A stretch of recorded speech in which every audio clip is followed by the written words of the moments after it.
Hi all, as promised, this is a screen recording of this image that you can see now that I put up on Facebook, a couple of different Facebook groups recently, and got some really wonderful positive comments on and lots of help, which was really much appreciated.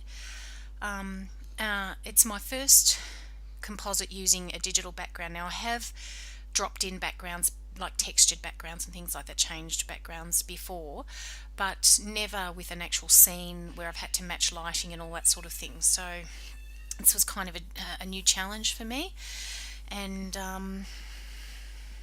I guess I've been interested in doing this sort of work and very much inspired by a couple of different people, which I think I have up here on my. So Karen Alsop from Story Art. So recently I joined her group where she's got some. This is a members area here, and you there's some tutorials on there of how to do things. I have to admit that at the moment I'm probably more of a browser and collector than an avid student on any of these things. Like I've been collecting a few different things from Flern with Aaron Nace, and I also got Compositing 101 here from Creative Live, which was really my introduction to compositing and where I learnt some of the fundamental things, which are to do with matching lighting, scale, like the position that you are with the camera, the lens that you use, the distance from the subject, all of those sorts of things. I might just add that I broke all of those rules. Pick choosing the background first, and I broke all of those rules in this composite that's on here that you've already seen.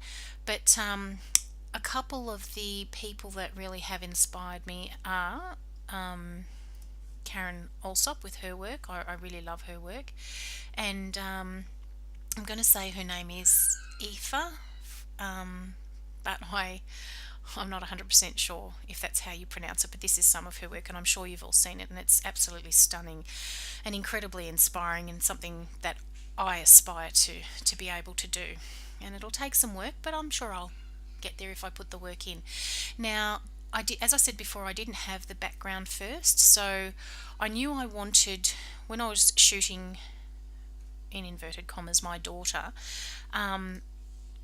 who hates getting her photo taken. When I was shooting her, I knew that I wanted the light to come from behind, but I really wasn't 100% sure how I was going to do it or what I was going to drop her into. I had an idea in mind, but it's winter here in Australia, and and I kind of wanted something more spring-like and colourful, I guess, and there's none of that around at the moment. And those of you who live in North America are very fortunate to have some absolutely stunning scenery, and I managed to, after I had already taken these, find some work here from KCC, their digital backgrounds, and this is the actual set that I purchased, and just some beautiful backgrounds in here. Like, they're just gorgeous, and you could do so much with them if you know how. So let me get back to this image. So I took lots of different shots of her, and it probably took me about half an hour to do them all. You can see that there's a soft box in the back to give that backlighting. I was actually standing near a window, and I made the mistake of thinking that because it was pouring rain outside that it would be very dark and that I wouldn't get any light, but I got a little bit more light than I bargained for. So in the end I did get more light than I bargained for with the image that I chose.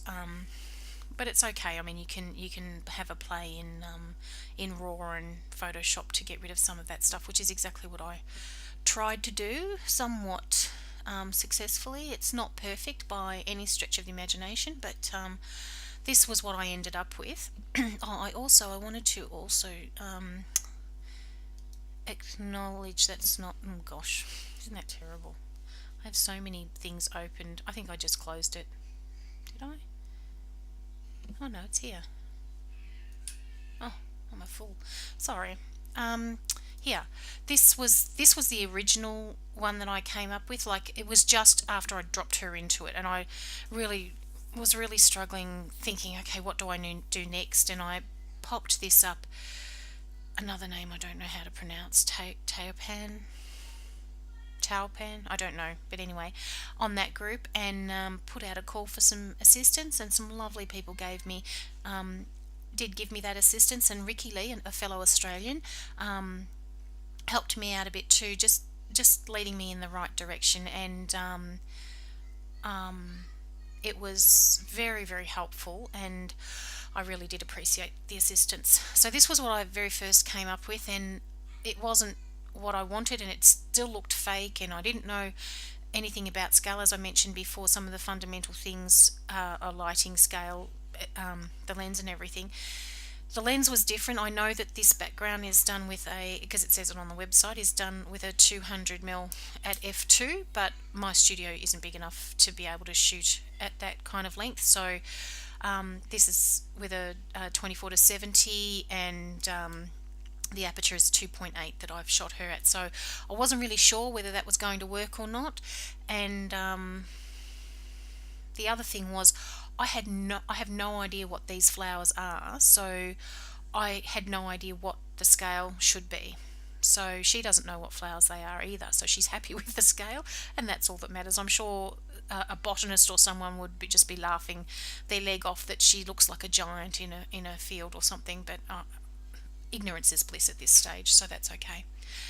Now, let me get back to this image. So this is what I ended up with, and I really like the tones and the softness and that kind of fine art appeal of it. I can still see faults in it, as I'm sure all of you can as well, but it's not bad for a first go, so I'm pretty happy with it. So this was what I started with. This was the background, and I'm just going to click through the layers because it's probably the easiest thing to do. Now, one of the obstacles for me that has sort of stopped me doing composite work before this is selection. I really hate looking at composite work that's where with bad selection work, and I've trialed all different sorts of things, and some aren't bad, and some are better than others and suited to different things. So for the image that I chose here, now when I shot it, I knew I was going to take her out of the background, but I don't have a green screen. I ordered one about a month ago, and it still hasn't come in to KL, so I don't have one.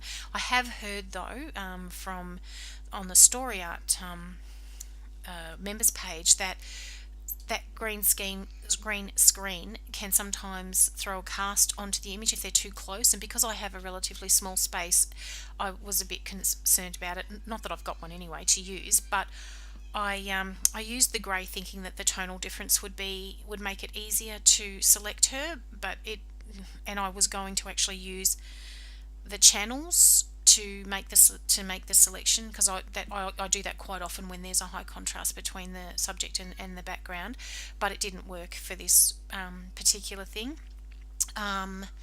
So I pretty much used the quick selection tool with the refine component of it to get my selection, and it worked pretty well. I think it did anyway. I'm happy with it, as I said, for a start. And so I cut her out and plonked her in, and I had to mask. You'll see on the mask, apart from my terrible work here, I had to clean it up a little bit even when I got it in here, and obviously she's longer, so I've had to mask out the bottom part of her and allow these flowers to pop up so that it looks like she's sitting in the field, a bit more realistic. Now at this stage I don't know whether in print that's going to really look fake, so I'll do a sample print and find out. It's only going to be about a 7x10 matted to go on the nursery wall for this baby, so if it's really obvious in that size print, then I will take it back and fix it, but if it's not, then I'm going to leave it. Then I basically just worked on warming her up and trying to match the tones with colour balance levels, increasing the light on her back, making her a little more hazy so that she didn't stand out quite so with the contrast, and then trying to, as you can see there, trying to dull down that light from the window that was in front of her when I took the photo. and just with curves and levels. And then I've started playing with her face, and I brightened her up. I didn't actually warm her up in this, just brightened her up, but just that brightening really brought out that yellow in her. So excuse me.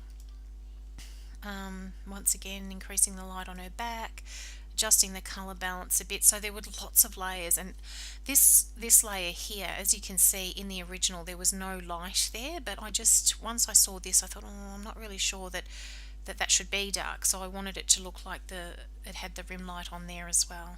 It gives her a little more shape as well. So that's what I did. And then this is just up around her hair. You can see I mucked up a bit, and I've fixed that up, and that's the dodge and burn on her face. So that's that, and everything to do with her is in that group of layers there, which is marked Courtney, which is my daughter's name. And then the rest of it is basically the background. So just giving it some haze, and then the shadow, that important shadow to ground her. That's the more haze and light, a bit more contrast and brightness, and even more brightness coming in from the side. This was just playing. It's just, what I thought it would look like and should look like, basically. And then I darkened down her face, and I've no idea what I did there, but anyway, I did it.